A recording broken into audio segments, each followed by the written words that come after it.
What if Chris Paul got drafted, or excuse me, wow, if he got traded to the Lakers? Now I ask you this directly.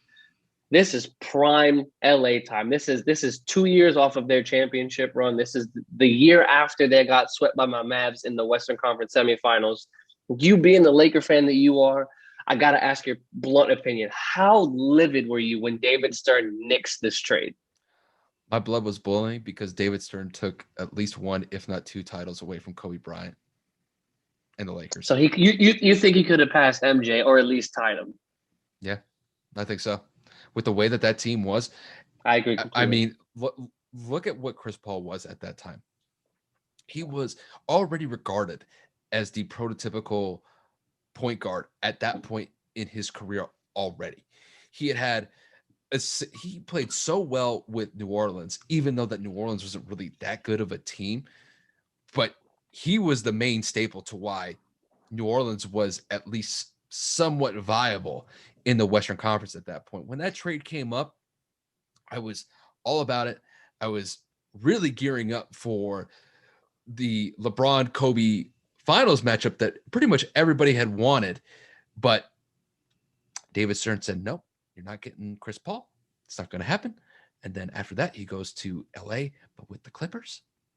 And to watch Chris Paul in a Clippers jersey for like the next 5 years when he And could not have even been, make it to a Western Conference Finals, which is hysterical, by the and way. it's just like he's like that close. It's just in the other locker room. He's just gonna pull him over, and he's with the Lakers. It's like it's so infuriating. I've never really seen any sort of trade get nixed like that.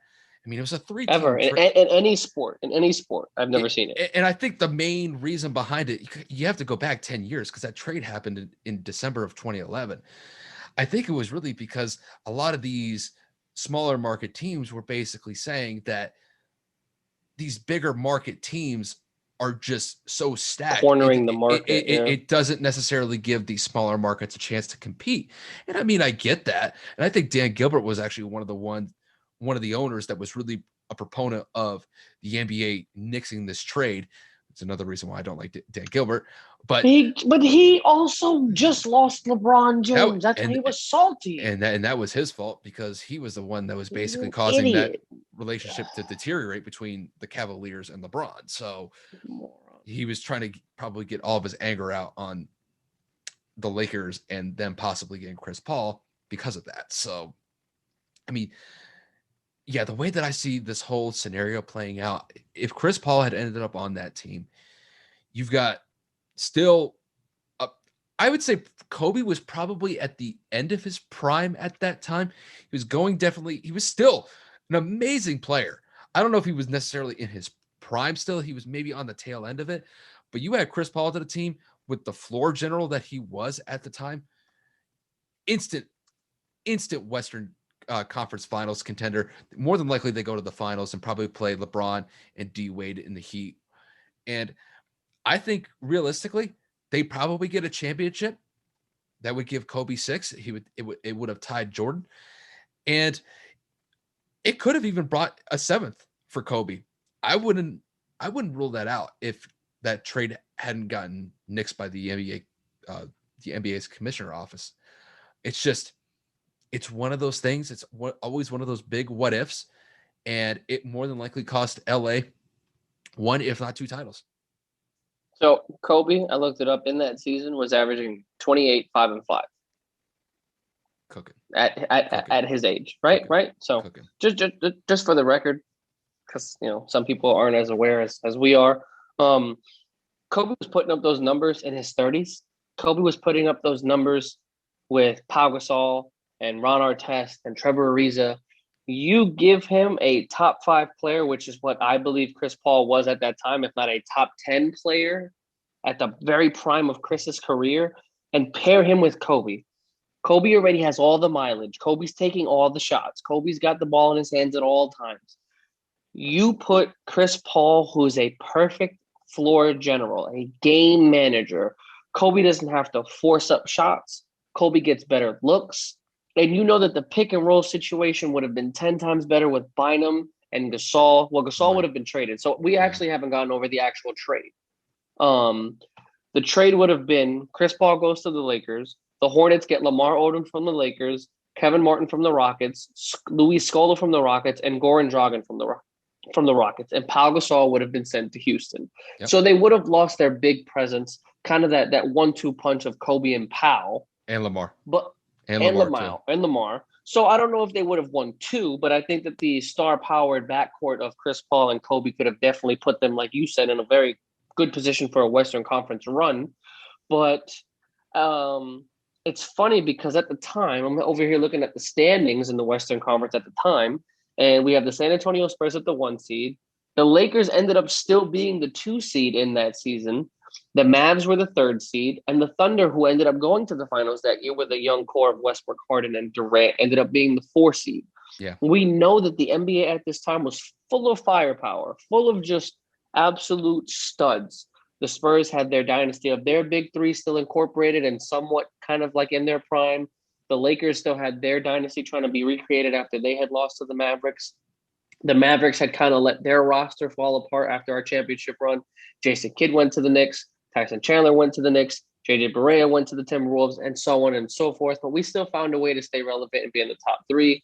And as I'd said, the Thunder were in the prime essence of their very young careers. Mm-hmm. And they obviously lost that inevitable year, or that incredible year, inevitably, to the Miami Heat in LeBron James, Dwayne Wade, and Chris Bosh in their 2nd year in Miami. But I think that the Lakers could have very well made a push to go and compete and get us our Kobe versus LeBron matchup.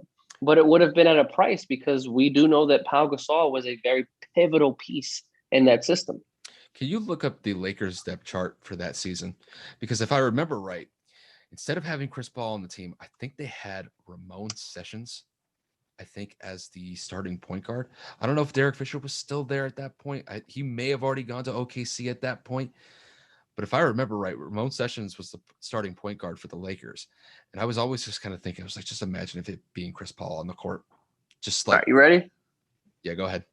I got Matt Barnes, Steve Blake, Kobe, Andrew Bynum, Devin Ebanks, Christian Eyenga, Derek Fisher, Pau Gasol, Andrew Goodlock, Jordan Hill, Jason Capono, Josh McRoberts, Darius Morris, Troy Murphy, Ramon Sessions, Luke Walton, and Metta World Peace. Yeah, because I remember Ramon Sessions. I think he was the guy, if I remember correctly, this was the OKC series in the playoffs where I think the Lakers lost, I think, in 6 games. 6. I remember, I think Russell Westbrook had a fast break and Ramon Sessions fouled him. And Westbrook just threw up an absolute circus shot. Yes, I remember that. And it went off the backboard. It was pretty much like, at that point, it really did feel like the Lakers' championship run with Kobe had ended. Because it seemed like at that point you had OKC on the rise. San Antonio was cooking at that point because you had Kawhi coming into his own. You had Tony Parker, Manu Ginobili, and Tim Duncan still playing at. I don't think Kawhi was drafted yet, or Kawhi was I think Kawhi was a rookie. We're talking 2011. He barely played. But even with that said, the fact that they had Kawhi on the team, still a young pup, still learning how it goes in the NBA. Danny Green, yeah, they had a solid roster moving forward. So, I mean, when you got San Antonio cooking the way that they were, you got an up and coming OKC team. With the Lakers, it just seemed like at that point, after OKC had started getting the rise that they were getting, it just seemed like the championship run for the Lakers was over. Had they had Chris Paul, I think it would have extended that championship window for the Lakers probably 2 to 3 more seasons. That's just kind of like my take on it. And it absolutely infuriates me to this day that I just can't believe that trade actually got nixed. It's the only trade that I've ever seen rejected that didn't happen because of a physical being failed. It was just a trade that just got nixed by David Stern. I'm just like, I've never seen it before. It's unprecedented.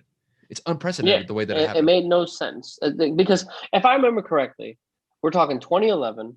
I am in my senior year of high school, or no, I'm in my junior year of high school because I'm a year older than you. Yeah. And I'm seeing this. We're about to go into winter break because the trade was at the beginning of December, and the season was going to start during Christmas break. So like we're talking like everybody in school was going absolutely bonkers. Lakers fans, Kobe fans, like the trade had broke and it was announced at night, and then it was vetoed later that night or like early in the morning. So like the Mhm. news was still circulating in high school. You know that conversation. Yeah. Everybody's chilling before the bell rings in homeroom or in the hallways. Everybody's going buck wild. And I'll never forget. I don't know if I didn't see it or I didn't pay attention to it or my phone didn't get the notification. Somebody came into school and said that the trade got nixed. And I was like, what? What are you talking about? Like, what do you mean it got nixed? Like, how does that happen? It was official. Like, the details were still getting ironed out. Mhm. Somebody said it. Everybody looked it up. Our homeroom teacher spazzed. I'm pretty sure my junior year was to all my high school subscribers that followed through. Shout out to Salesian and shout out to Mr. Chisholm. Um, oh my God, Mr. Ruggieri. We all whipped out our phones and everybody was like, "Get the fuck out of here!" Like, what are you talking about? And bro, at this point, bro, I think I had an NV3, so we had to pay for internet and I shit. remember it. Yo, Yep. the little flip up phone. Yep. It had So a I'm keyboard on it. I'm sitting here and I'm looking it up, and I was like, "Yo, my parents gonna kill me. I don't care. I can't be left out. I didn't even have an iPhone yet." And the people that did have iPhones had the internet right away, bro. Everybody was like, "What the fuck?" Mr. Ruggieri did not follow sports. He was an art teacher, just very like low key to himself, short dude. And he was like, "Yo, everybody, put your phones away. We're all gonna be in detention." We was all like, "Bro, Kobe Bryant was about to get another championship, and you want me to put my phone away?" Like it was just funny. I went to an all boys school, so it was a bunch of testosterone and stupidity. Long story short, when that happened, it was one of those like jaw breaking, like jaw dropping moments in sports. Like, how did this happen? Like it was already done. And David Stern, like everybody hated him. Even people that didn't like Kobe were happy for Kobe. We were just like, what the hell happened? And again, I'm not a Laker fan, but I can't imagine how you felt seeing that it was happening, seeing that it was breaking. You were like, yo, fuck, Chris Paul's coming to LA, it's about to be lit. And then for it to be X within like a 24-hour period, maybe even less, it's just, bro, it's crazy. It's a big what if moment. And I agree. If Kobe pairs up with CP3 and this decent roster, I really think that they find a way to compete. I don't know if they beat Miami because we're talking about prime Braun, prime Wade, prime Bosh against an aging Kobe and a young CP3. It's an immediate mismatch because who's guarding Braun other than Kobe? Who's guarding Wade other than Kobe? He can only guard one. CP3 can't guard those guys.